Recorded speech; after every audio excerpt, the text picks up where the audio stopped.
Hi there folks, welcome back to Rich Review. So in the latest of the films that didn't go wide release in theaters, didn't make much money or found a way on to the internet, the latest of these is the latest from HBO, and basically consider this an HBO day on this channel.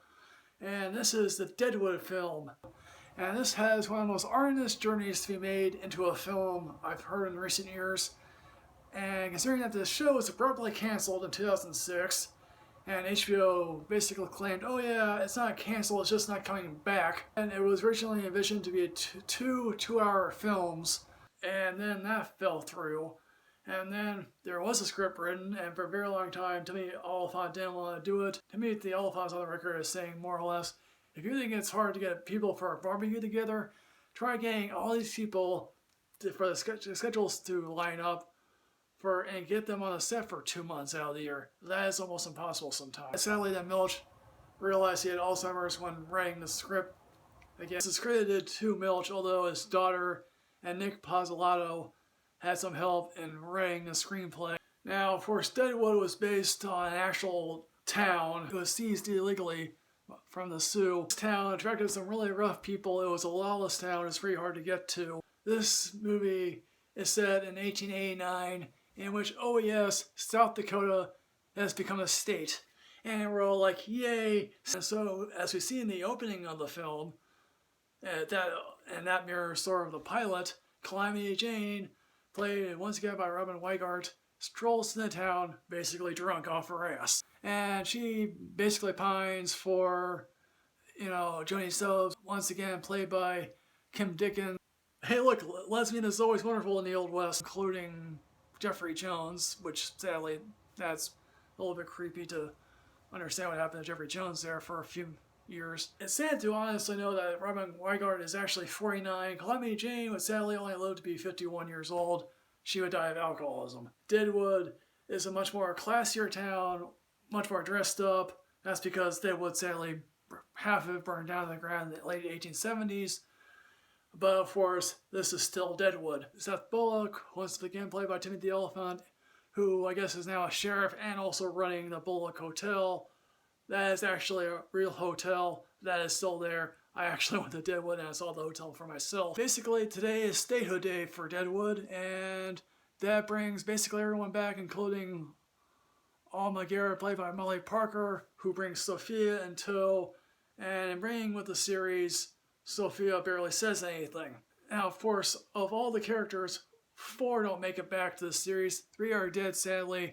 And sadly, Powers Booth has passed away of pancreatic cancer. Titus Welliver doesn't return because he was busy filming Bosch. And Deadwood's main enemy returns for statehood day, but now he's a Senator George Hearst. Now, Senator George Hearst clearly wants Charlie Utter's land to build telephone poles, because he believes he's a visionary hoax.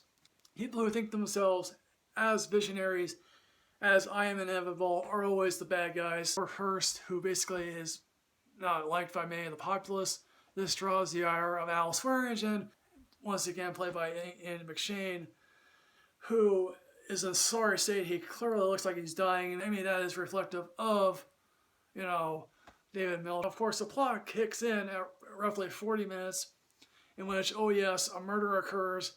This leads them, sadly, onto a collision course with Hearst. Of course, how do you defeat someone who is so powerful? Now, of course, there are flashbacks, including the final episode, in which, oh yes, Trixie, played once again by Paula Malcolmson, shot Hearst. Al had to murder a prostitute to cover his tracks, because, hey look, they were enemies. Hearst was not going to be satisfied with just any old body, so of course, Hearst now knows, obviously, that Trixie is alive. That draws his ire. Of course, there's always that unresolved tension between Alma and Seth. Of course, they come to realize maybe that's better to be apart than to be together sometime. Of course, we do meet a new arrival in town. Takes out Al Swearingen. Is it interesting to figure out who this person is? I guess so. My ultimate belief here with this series is that this provides closure. Most revivals lately have either expanded upon the fun or just revisited the fun. This movie basically ends everything. It It ends in such a way that you feel satisfied. Although my mother was watching this with me and she didn't feel satisfied about the ending at all. What you get a portrait of here is a portrait of a place and time that sadly would go away. And I've actually been to Deadwood to show you where Wild Bill Hickok and Calamity Jane are indeed buried. I truly believe that this could easily be compared to a really great Christmas episode.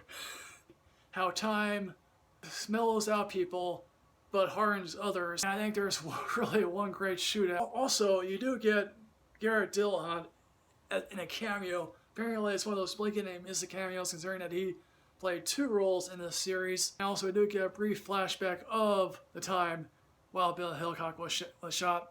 So in the end, folks, what I'm going to say about Deadwood the film, I'm going to give this a leave work early because I truly think you'll be moved by what you see. So folks, Deadwood the film, have you seen this? What do you think, folks?